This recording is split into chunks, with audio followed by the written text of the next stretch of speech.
नमस्कार, market today में आप सभी का स्वागत है। मैं हूं सुमित और हफ्ते का पहला कारोबारी सत्र काफी ज्यादा इंटरेस्टिंग रहा, जबकि भारतीय बाजारों की शुरुआत तो अंतर्राष्ट्रीय बाजारों की तर्ज पर हुई थी, यानी फ्लैट साइड पे ही मार्केट्स दिख रहा था, लेकिन शुरुआती टिक्स के अंदर ही मार्केट्स ने एक तेज बिकवाली दिखाई और specially mid cap small cap जोरदार बिकवाली के साथ कामकाज करते हुए दिखाई पड़े। और खास तौर से अदानी ग्रुप की तरफ से जो एक नेगेटिव सेंटिमेंट सा बनता हुआ दिखाई पड़ा, उसका भी एक इम्पैक्ट मार्केट में जरूर देखने को मिला। तो ओवरऑल एक प्रेशर भरा सत्र शुरुआती कारोबार में रहा, लेकिन हाँ, सेकंड हाफ में एक स्ट्रॉन्ग रिकवरी मार्केट्स ने दिखाई। लोअर लेवल से Nifty more less flattish tone पर ही आता हुआ दिखाई पड़ा। मिड कैप स्मॉल कैप में एक अच्छी रिकवरी थी। स्मॉल कैप हरे निशान में पहुंचा, निफ्टी हरे निशान में पहुंचा, पीएसयू बैंकिंग हरे निशान में पहुंचा, लेकिन मोर लेस बाजार में लोअर लेवल से एक स्ट्रॉन्ग रिकवरी के बाद फ्लैटिश नोट पे जाके बाजार बंद होते हुए दिखाई पड़े। लेकिन एक काफ़ी उतार चढ़ाव भरा दिन आज भारतीय बाजारों में बनता हुआ दिखाई पड़ा और हफ्ते के पहले कारोबारी सत्र के हिसाब से एक अच्छा खासा वोलेटाइल सेशन रहा। तेजी रही आज आईटी के अंदर, तेजी रही आज शुगर स्पेस के अंदर, पीएसयू बैंक्स के अंदर, कुछ सेलेक्टिव जो मिड कैप्स हैं वहाँ पर एक अच्छा पुल बैक आता हुआ दिखाई पड़ा। फार्मास्यूटिकल में मिड कैप कैश की जो फार्मा कंपनीज थी वहाँ पर एक जोरदार मोमेंटम बनता हुआ दिखाई पड़ा। प्रेशर रहा अदानी ग्रुप के स्टॉक्स के अंदर, अच्छी खरीदारी रही रिलायंस ग्रुप के स्टॉक के अंदर। तो ओवरऑल बाजार में बहुत सारे मौके रहे और बहुत जगह पर बिकवाली बनते हुए दिखाई पड़ी। चलिए, अब कल के लिए आपकी रणनीति क्या हो, इस पर हम बातचीत करेंगे। रचना वैद्य हमारे साथ मौजूद है आपको अपनी रणनीति बताने के लिए, बाजार पर अपनी राय रखने के लिए इस पूरे हफ्ते में। साथ ही साथ यतिन भी मौजूद होंगे जिनसे हम डीलर्स रूम का हाल जानेंगे और दीपाली से जानेंगे कि अदानी ग्रुप में ऐसा क्या हुआ, क्या जोरदार बिकवाली स्पेस के अंदर बनते हुए दिखाई पड़ी। लेकिन सबसे पहले कुछ आंकड़े देख लेते हैं किस तरह से मूड माहौल आज बनता हुआ दिखाई पड़ा। करीब करीब 200 अंकों से ज़्यादा की रेंज आज निफ्टी के अंदर बनी, उतार चढ़ाव के बीच में। सेंसेक्स में करीब 650-700 अंकों के आसपास की रेंज बनते हुए दिखाई पड़ी और निफ्टी बैंक भी 650 अंकों के आसपास का दायरा आज इसने भी तय किया। मिड कैप स्मॉल कैप में ये दायरा आपको और बड़ा दिखाई पड़ेगा, जहां पे मिड कैप इंडेक्स के ऊपर अगर नजर डालेंगे तो मेजरली एक समय पे 600 अंकों के आसपास की गिरावट, लेकिन वहां से एक स्ट्रॉन्ग पुल बैक और करीब करीब 150-200 अंकों के आसपास की गिरावट के साथ यहाँ पे कामकाज होता हुआ दिखाई पड़ा। तो बहुत स्ट्रॉन्ग रिकवरी वहां पर है। स्मॉल कैप इंडेक्स में तो करीब करीब 150 अंकों के आसपास की स्मॉल कैप 50 के अंदर रिकवरी बनते हुए दिखाई पड़ी। इसके अलावा आप एडवांस डिक्लाइन में नज़र डालेंगे तो करीब 25 शेयर निफ्टी के तेज़ी में, सेंसेक्स के करीब 15 शेयर तेज़ी में, यानी कि मोर और लेस बराबर का रेशियो फ्रंट लाइन इंडेक्स में बनता हुआ दिखाई पड़ा। निफ्टी बैंक के लिए 4 शेयर तेज़ी में और करीब करीब 8 शेयरों में आज बिकवाली आते हुए दिखाई पड़ी और एनएससी के 887 शेयर तेज़ी में और रफली 1094 शेयरों में बिकवाली रही। बीएससी के 1667 शेयरों में तेज़ी रही, 1650 शेयरों में बिकवाली रही। इन दो आंकड़ों पर अगर आप गौर से नज़र डालेंगे तो मिड कैप में थोड़ी सी गिरावट, तो इसकी वजह से मिड कैप इंडेक्स यानी कि एनएससी के ज़्यादातर शेयर आपको लाल में दिखेंगे और कम शेयर आपको तेज़ी में दिखेंगे, लेकिन बीएससी के शेयर हरे निशाने बंद हुए, इसीलिए डिक्लाइन कम है, एडवांस थोड़े ज़्यादा दिखाई पड़ेंगे। तो मोर और लेस ब्रॉडर मार्केट के अंदर रिकवरी स्ट्रॉन्ग थी फ्रंट लाइन इंडेक्स के कंपैरिजन में।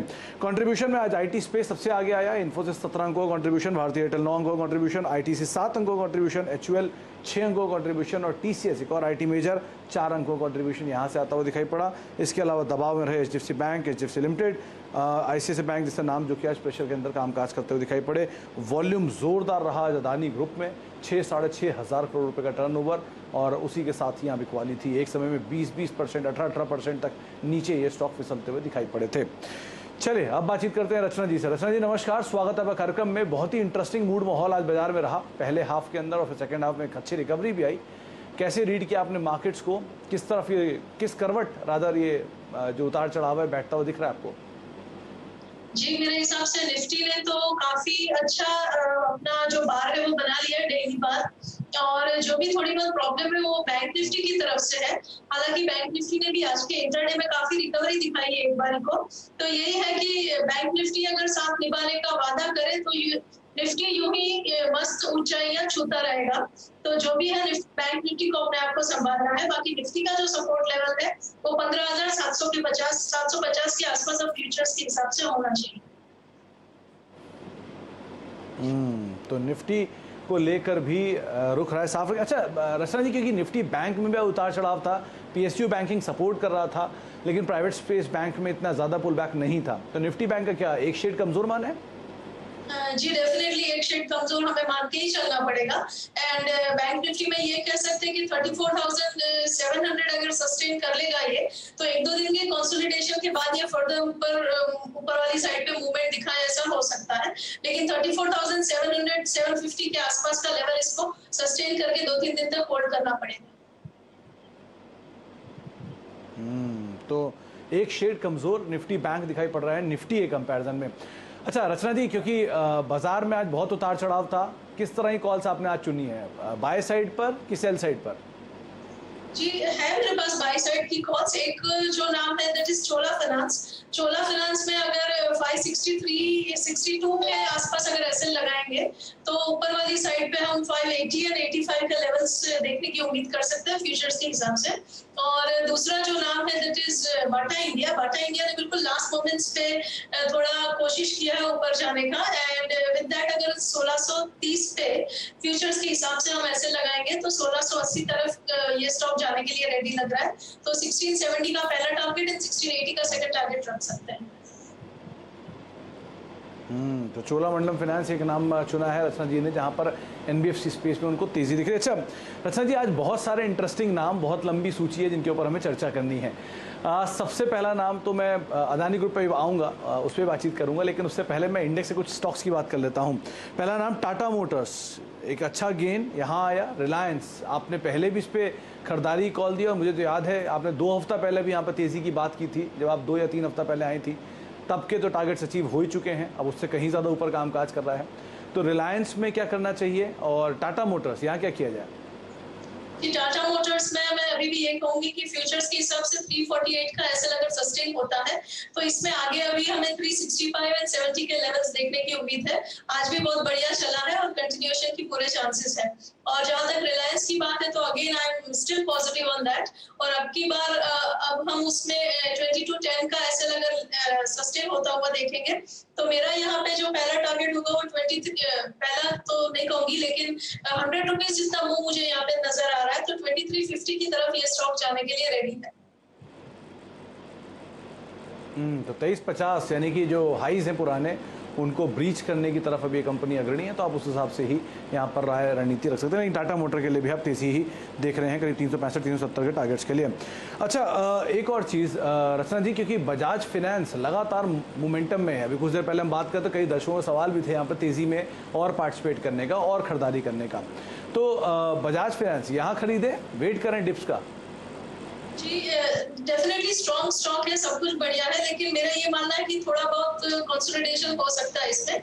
तो अगर ये 6100 के आसपास कहीं पे एंट्री का चांस देता है आने वाले दिनों में, विच इज पॉसिबल, तो फिर उसमें एंट्री करनी बेटर रहेगी। 6040 पे अगर फ्यूचर्स पे एसएल लगाएंगे तो इन दैट केस 6250 की तरफ उसकी दूसरी जर्नी सेकंड लेग जब शुरू होगा तो 6250 के टारगेट के लिए इसमें पोजीशन बनाई जा सकती है। इमीडिएटली एंटर करने वाला चांस मुझे थोड़ा कम लग रहा है। ओके तो आपको राय रणनीति रखी गई है, आप बजाज फाइनेंस में खरीदारी कर सकते हैं, लेकिन यहाँ नहीं। अच्छा अब लौटते हैं आज की सबसे बड़ी स्टोरी पे, वो थी अदानी ग्रुप के अंदर, जहाँ पर शुरुआती खबरें थी 3 अकाउंट्स को फ्रीज करने की, और उस खबरों के बाद शेयर में एक नीजक रिएक्शन देखने को मिला। फिर बाद में क्लैरिफिकेशन भी आया कि ऐसी कोई भी अपडेट नहीं है, हालांकि अभी इसके ऊपर और मंथन चल रहा है और डिटेल्स आनी है।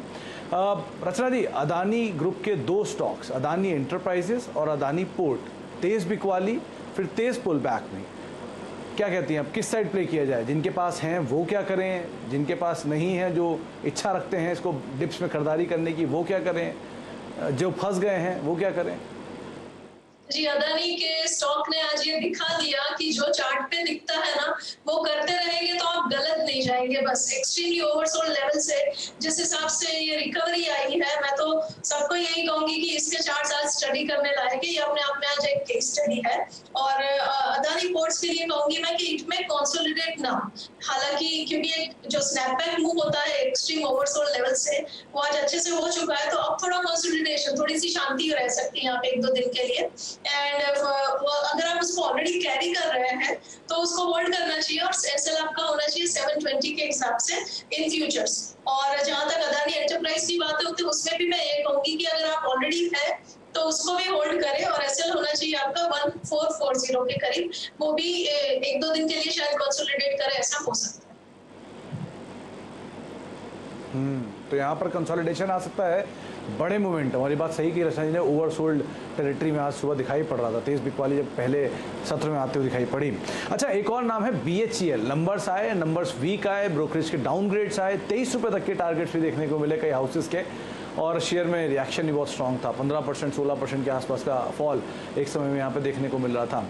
क्या करना चाहिए BHEL में, जिनके पास है वो भी, अब क्योंकि बहुत लोगों के टारगेट्स यहाँ 100 रुपये के ऊपर की भी हैं, तो क्या करना चाहिए अब BHEL में जिनके पास पड़े रह गए हैं, जो होल्ड रह गए हैं, फंस गए हैं वो? जी, अगर आप होल्ड कर रहे हैं अभी भी तो इसमें एसएल लगा देना चाहिए 65 पे, which is extremely tight on futures. And अगर ये भी निकल गया तो निकल जाना चाहिए। एंड 65 अगर होल्ड कर गया तो in that case there is a chance कि थोड़ा और फर्दर पुल बैक शायद ये दे सकता है और 70 और 73 की तरफ जा सकता है। उसके बाद का पिक्चर हम आगे बात करेंगे।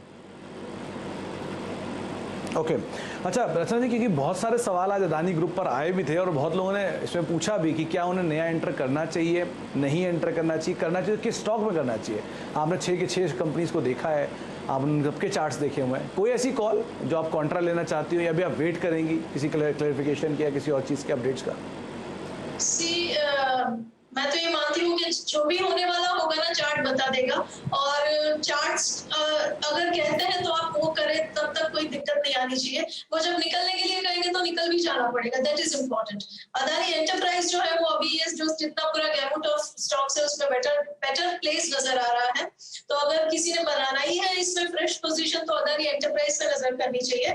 और इसके हिसाब से अगर कोई मीडियम टर्म का और ये पोजिशनल कॉल लेना चाहता है अगर, तो इन दैट केस आपका एसएल होना चाहिए 1400 के नीचे एंड ऊपर वाली साइड पे दोबारा से 1700 की तरफ ये पोजीशनली जा सकता है। ओके अच्छा, कुछ कैश मार्केट के फार्मास्यूटिकल स्टॉक्स के ऊपर नजर डालिए। FDC, मार्क्संस फार्मा, नोवार्टिस, क्या जोरदार, फाइजर, क्या जोरदार तेजी थी इन सभी मिड कैप फार्मा स्पेस के शेयरों में या स्मॉल कैप फार्मा स्पेस के शेयरों में। क्या करना चाहिए यहाँ पर? कोई नाम है ऐसा जो लगता है कैरी फॉरवर्ड हो सकता है अभी भी? जी, अगर आप FDC की बात करें तो इसका जो स्टॉप लॉस आएगा वो 360 के करीब ही आएगा, नॉट बिफोर दैट। तो माइनर उसको थोड़ा और कंसोलिडेट करने दे और वहां के आसपास जब आपको एंट्री मिलेगी तो 360 के नीचे ऐसा लगा कि फिर पोजीशन बनाई जा सकती है। बहुत ही पावरफुल बार है आज का, तो थोड़ा थोड़ा करेक्शन पे बाइंग मिलेगी तो चलना चाहिए। और जहां तक मार्क्संस फार्मा की बात है तो उसमें भी आज काफी स्ट्रॉन्ग मूवमेंट आई है, लेकिन वो थोड़ी ओवरस्ट्रेच नजर आ रही है और क्योंकि वो पहला बार नहीं है तो इसलिए इसमें भी हमें डिप के लिए वेट करना पड़ेगा। अगर वो 84 की तरफ आता है तो उसके बाद हम इसमें 80 के नीचे ऐसे लगा के एक फ्रेश पोजीशन बनाने का प्लान बना सकते हैं। अच्छा, फ्रंट लाइन फार्मा की बात करें तो उसमें भी 3 नाम है, डिवीस लैब, सिप्ला या फिर टोरेंट फार्मा, जिसको हम नहीं भूल सकता, जोरदार तेजी में था। इनमें से कोई नाम जो आपको लगता है कि हाँ शायद कैरी फॉरवर्ड किया सकता है?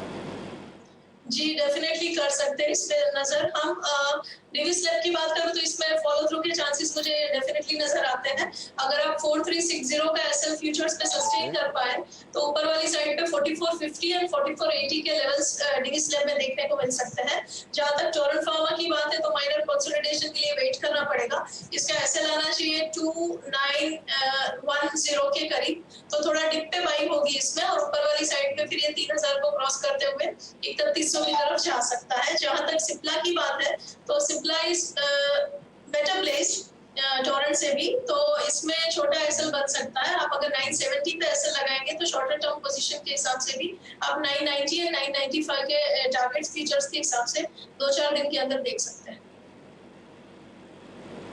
ओके, तो आप ये जो लेवल्स दे रही हैं फ्यूचर के सारे के सारे लेवल्स फ्यूचर्स के हैं। जहां तक स्टॉक ऐसा है जो फ्यूचर्स में है ही नहीं, only then it is cash level. Okay, तो 976 कैश में सिप्ला बंद हुआ है, लेकिन आपके लिए 970 फ्यूचर का एक स्टॉप लॉस है, इसको आप मेंटेन करें। और बेहतर दिखाई पड़ रहा है ये टोरेंट फार्मा के भी मुकाबले, लेकिन टोरेंट फार्मा को भी आप ना भूलें 3000 प्लस की यहाँ चाल देखने को मिल सकती है। अच्छा रचना जी, आज मूव रहा ONGC में भी, फंडामेंटल भी सपोर्टिव हैं क्योंकि क्रूड में तेज़ी की बातचीत हो रही है, $80 के आसपास जा सकता है, ऐसी रिपोर्ट्स आ रही हैं। और ONGC में भी एक अच्छा टेलविंड मिल रहा है इस पूरी खबर के चलते, ट्रिगर के चलते। कैसे देख रहे हैं आप ONGC के चार्ट्स को?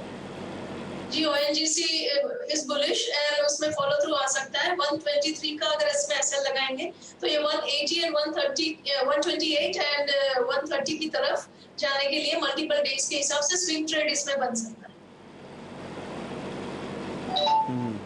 अच्छा, 2 नंबर्स कल आने वाले हैं। एक है LIC हाउसिंग फाइनेंस का, आज अच्छा मूव भी स्टॉक में देखने को मिला था। और दूसरा जुबिलेंट फूड का, ट्रेडर्स फैंसी भी है और काफ़ी वोलेटाइल भी रहता है, आमतौर पर नंबर्स के आसपास अच्छे नंबर्स की बातचीत है जुबिलेंट फूड में, और LIC हाउसिंग भी सीक्वेंशियल ढीले रहेंगे, वाई बेसिस पे बेहतर नंबर आएंगे।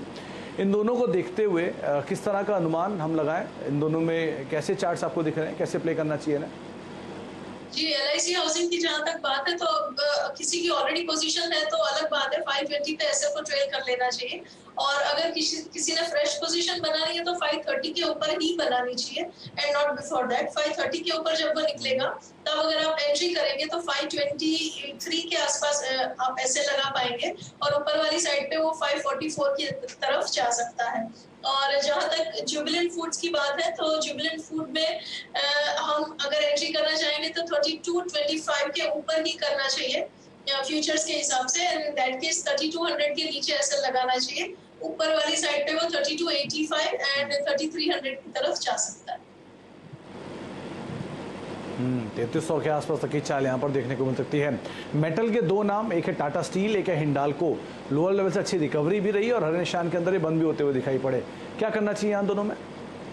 जी, टाटा स्टील डेफिनेटली बुलिश है, और मैं ये कहूंगी कि टाटा स्टील में now there is a possibility कि उसका जो रिसेंट हाई था ना 1250 के करीब, वहां पे वो शायद दोबारा जाएगा। मल्टीपल डेज का कॉल है ये ऑब्वियसली, और इसका एसएल होना चाहिए 1090 के नीचे। तो जैसे जैसे डिप्स आते जाएंगे ओवर मल्टीपल डेज, तो हर एक टाइम डिप्स पे खरीदारी करें, और 1090 तब तक सस्टेन रहता है तो तब तक 1240 के टारगेट्स की उम्मीद कर सकते हैं। 1240 की उम्मीद यहाँ लगा। और हिंडाल्को को लेकर हमको तब बाई करनी चाहिए जब ये 398 के ऊपर निकलेगा फ्यूचर्स के हिसाब से, और अगर 398 के ऊपर निकल गया तो 391 पे ऐसे लगाएंगे, और ऊपर वाली साइड पे आपका टारगेट होना चाहिए 404 एंड 412 एंड 417।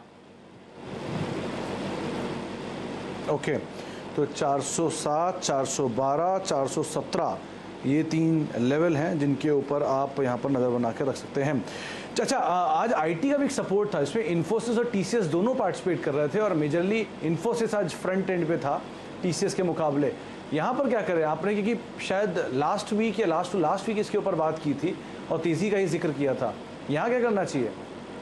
जी, इन्फी 9 बजे से पहले ही दिखा दिया था उसने कि उसमें मुंह आना चाहिए, और अब ये जिस तरह से सेटअप है तो इसमें 1440 के नीचे अगर ऐसे लगाएंगे फ्यूचर्स पे तो आगे कंटिन्यूएशन के चांसेस नजर आ रहे हैं, which can take the stock towards 1475 and 1485 futures पे।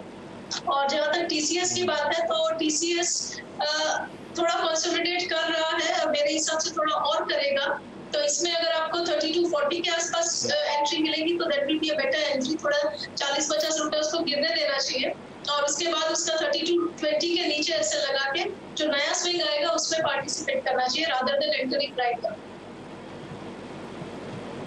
ओके, तो नीचे की तरफ आप खरीदारी करें टीसीएस में, वो ज़्यादा बेहतर रहेगा, और इन्फोसिस ज़्यादा बेहतर सिचुएशन में प्लेस दिखाई पड़ रहा है।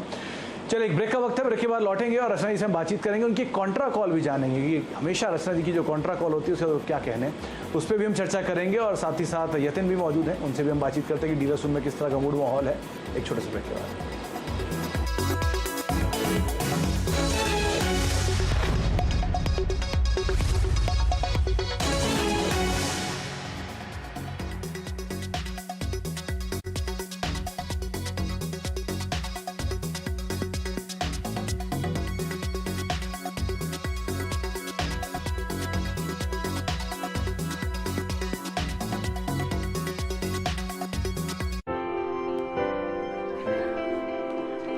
हाय, आप अपनी पहली सैलरी कैसे खर्च करेंगे?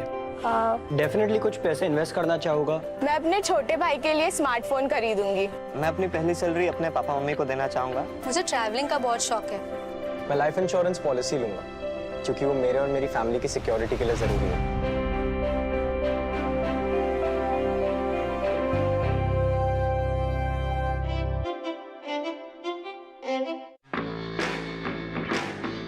Choose your friends.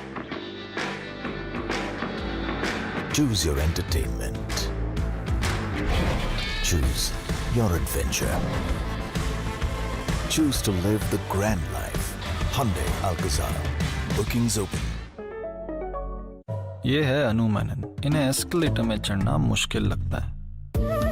और अपस्टॉक्स पे इन्वेस्टिंग इन स्टॉक्स इजी। अब स्टॉक स्टार्ट करके देखो। Investment in securities market are subject to market risks. Read all the related documents carefully before investing. Vishwaraj Sugar Industries Limited announces impressive results for quarter and year ended March 21. Total revenue from operations rose to 426.46 crores. PAT saw a massive improvement from a loss of 7.88 crores to a profit of 8.29 crores. The company plans expansion of distillery capacity and advancement of ethanol blending to boost momentum. Vishwaraj Sugar Industries Limited, spreading sweet taste of growth. पहली चाल, शानदार रणनीति, बदलेगी आपकी किस्मत। Market की हर बाजी होगी आपकी जब तैयारी होगी पूरी। देखिए पहला सौदा सिर्फ CNBC आवाज पर। Presented by Upstocks, start करके देखो। Co-powered by Century Ply, आग से बचाए। प्रायोजक हैं Fortune Rice Bran Health Oil, reduce bad cholesterol, increases good cholesterol. जब साहिल ने कहा कि पापा I want to be an exporter, तो मैंने सोचा 3 करोड़ रुपए का इन्वेस्टमेंट। फिर पूजा बोली मेरे गहने हैं ना, भरोसे के साथ ही हैं। तुरंत मुथूट फाइनेंस से गोल्ड लोन लिया और बेटी की तरक्की में शामिल हो गया। तो भैया आप भी 1-800-313-1212 पर कॉल कीजिए, करोड़ों का गोल्ड लोन लीजिए यूं चुटकियों में। अगर न्यूट्रिशन वाली दाल नहीं खाओगे तो 2 बातें होगी, या तो लो प्रोटीन से आपके बाल कम हो जाएंगे या एनर्जी लेवल्स लो हो जाएंगे। इसीलिए पापा साधारण छोड़ो और न्यूट्रिशन चुनो। हाई फाइबर और प्रोटीन रिच नरिश अनपॉलिश्ड दाल, साधारण छोड़ो न्यूट्रिशन चुनो।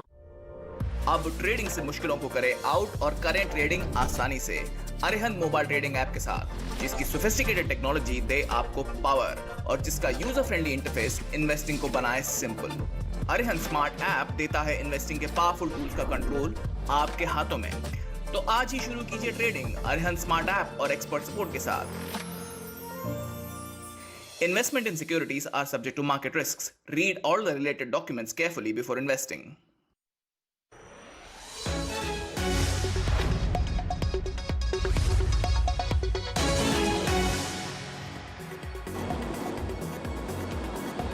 अब देख रहे हैं मार्केट टुडे। हमारे साथ आज की जानकार, मतलब इस हफ्ते की जानकार रचना वैद्य मौजूद हैं। उनको लगता है कि निफ्टी तो फिर भी बेहतर पोजीशन में है, लेकिन हाँ निफ्टी बैंक में अभी एक शेड कमजोर है। चोलामंडलम फाइनेंस उनको तेजी की साइड बनता हुआ दिखाई पड़ रहा है। आगे भी हम उनसे बातचीत जारी रखेंगे, लेकिन उससे पहले एक बार यतिन से बातचीत कर लेते हैं और समझते हैं कि डीलर्स रूम का किस तरह का मूड माहौल है, किस तरह के हालात वहाँ पर देखने को मिल रहे हैं। तो यतिन, एक बहुत ही उतार चढ़ाव भरा दिन और इसके बीच में डीलर्स रूम में किस तरह की बज़ है? देखिए, 3 स्टॉक्स जो आज डीलिंग रूम से फोकस रिडार पे हैं, उनमें सबसे पहले टाटा मोटर्स, जहां डीलिंग रूम्स को लगता है कि स्टॉक में यहां से भी आपको 10 से 15 रुपए ट्रेडिंग के लिहाज से ऊपर की तरफ दिख सकते हैं। ओपन इंटरेस्ट में लगभग 28 लाख शेयर्स का एडिशन तेजी की तरफ, और यहाँ डीलिंग रूम्स का कहना है कि काफी सारी अच्छी FI बाइंग ऑटो शेयर्स में आपको होते हुए दिखाई दे रही है। इन्फोसिस पे भी डीलिंग रूम्स को लगता है कि शॉर्ट टर्म में 1500 तक के टारगेट्स आ सकते हैं। लार्ज कैप IT में आपको काफी अच्छी बाइंग आज देखने को मिली और डोमेस्टिक म्यूचुअल फंड्स यहाँ खरीदारी कर रहे हैं, ऐसा उनका मानना है। आखिर में मिड कैप्स की अगर आप बात करें तो केशोराम पे डीलिंग काफी बुलिश हैं। उनको लगता है स्टॉक में शॉर्ट टर्म में 10 से 15% का आपको अपसाइड देखने को मिल सकता है। 100 रुपए के लक्ष्य के साथ वो डीलिंग रूम्स अपने क्लाइंट्स को यहाँ खरीदारी की सलाह दे रहे हैं। डेट में काफी अच्छी रिस्ट्रक्चरिंग और सीमेंट बिजनेस में टर्न अराउंड की उम्मीद के चलते डीलिंग रूम्स इस शेयर पे काफी बुलिश है। तो इन्फोसिस, टाटा मोटर्स से हम बातचीत कर चुके हैं, लेकिन हाँ केशोराम इंडस्ट्री, अच्छा केशोराम आप कैसे देख रही हैं? बहुत कुछ न्यूज़ बज है इसमें डीमर्जर को लेकर या अलग अलग कारोबार को लेकर, आप कैसे देख रही हैं इसके चार्ट्स को? जी, इसका चार्ट तो ठीक ठाक है और अगर ये 81 सस्टेन करेगा तो ये 90 की तरफ जा सकता है, तो उस हिसाब से इसको प्ले करा जा सकता है। माइनर डिप पे एंटर करेंगे तो थोड़ा बेटर सेफ्टी रहेगी। अच्छा, मेरे 2 सवाल हैं, क्योंकि समय का अभाव है तो एक साथ ही पूछूंगा। पहला कि इस मूड माहौल में जब बाजार में अभी भी लोग बाय ऑन डिप्स कर रहे हैं तो आप एक कॉन्ट्रा कॉल देती है और वो ऑलमोस्ट टारगेट अपना अचीव करती है, तो आज आपने वो कॉन्ट्रा कॉल कुछ सोची है, कोई निकाली है अभी तक? और दूसरा DLF, लास्ट टाइम का आपका स्टार परफॉर्मर आज लाल निशान में बंद हुआ, आपके टारगेट से अचीव करके गया, बहुत ही अच्छा रिटर्न बहुत ही कम समय में दिया, इसमें क्या किया जाए? जी, DLF के लिए मैं बोलना ही चाहती थी। DLF में जो है उसने भले ही अभी नेगेटिव परफॉर्मेंस दिया है, लेकिन एक सपोर्ट लेवल है उसका विच इज अराउंड 293। अगर ये सपोर्ट लेवल इसका सस्टेन हो जाएगा आने वाले 1-2 दिन में, तो ये दोबारा से एक अपस्विंग की कोशिश कर सकता है। तो हमें ये देखना है कि वो 293 पे सपोर्ट लेता है कि नहीं, और वहां से फिर अकॉर्डिंगली उसको अपसाइड के लिए प्ले कर सकते हैं। और 290 के नीचे इन दैट केस हम ऐसे लगाएंगे और दोबारा से 300-310 के टारगेट्स के लिए देखेंगे। और जहां तक कोई कॉन्ट्रा कॉल की बात है, तो आई थिंक कोटक बैंक में वीकनेस है, और भले ही आज पूरा bank Nifty during the day थोड़ा रिकवरी करने की कोशिश कर रही है, लेकिन फिर भी कोटक बैंक के फ्यूचर्स में आई वुड से कि जब तक 1800 टेकआउट नहीं होता ऑन द हायर साइड, तब तक इसमें शॉर्ट पॉसिबल है। और 1773 पे इसका फ्यूचर्स, तो पहला टारगेट रख सकते हैं 1760 का, और अगर अच्छे से गिर गया तो फिर 1745 भी कर सकता है। 1745 अगर ज़्यादा गिरता है तो, लेकिन कॉन्ट्रा कॉल है 1800 के ऊपर ही मजबूती आएगी, लेकिन तब तक आप इसके ऊपर कोई बायन ना लें। ये रचना की तरफ से कॉन्ट्रा कॉल आपको दी जा रही है। बहुत बहुत शुक्रिया मैम हमारे साथ बने रहने के लिए और सभी बाजार पर अपनी रणनीति राय साफ रखने के लिए। यतिन आपका भी बहुत बहुत शुक्रिया हमारे साथ बने रहने के लिए। तो निफ्टी को लेकर उनकी राय साफ है कि आप तेज़ी थोड़ी देख सकते हैं, लेकिन निफ्टी बैंक अभी एक शेड कमज़ोर है और कोटक महिंद्रा बैंक तो और कमज़ोर है, वहाँ पर आप बिकवाली बनते हुए देखेंगे। चोलामंडलम फाइनेंस उन्होंने खरीदारी के लिए चुना है, जिसको आप तेज़ी के लिए देख सकते हैं। टाटा मोटर्स में आप 365-370 तक की चाल आते हुए देख सकते हैं। बजाज फाइनेंस अभी नहीं, लेकिन नीचे कहीं मिले तो आप वहाँ पर खरीदारी करें। रिलायंस के लिए 2350 के टारगेट अच्छा को दिख रहे हैं, और साथ ही साथ किसी भी अदानी ग्रुप के स्टॉक में फिलहाल नहीं, थोड़ा कंसोलिडेशन हो, नीचे मिले तो आप अकॉर्डिंगली यहाँ पे कॉल रखते हैं। अभी के लिए आपको राय साफ रख दी गई है। इसके अलावा उन्होंने ये भी बात साफ की कि BHEL में आप 70-73 के टारगेट देखेंगे, लेकिन स्टॉप लॉस स्ट्रिक्टली 65 रुपये के आसपास का मेंटेन करना होगा। और अदानी इंटरप्राइजेस के अंदर अगर आपके पास है तो 1440 के एक स्टॉप लॉस के साथ अपनी पोजीशन में आप बने भी रह सकते हैं। इन तमाम शेयरों के साथ और रणनीति के साथ फिलहाल मार्केट टुडे को तो यहीं समेटेंगे, लेकिन ध्यान से संभल कर ट्रेड करेगी। बाजार में एकाएक वॉलेटिलिटी बढ़ी है, तो बहुत ही strictly mid cap small cap में अपनी स्टॉप लॉसेस को आप मेंटेन रखिएगा। इसी नोट के साथ नमस्कार।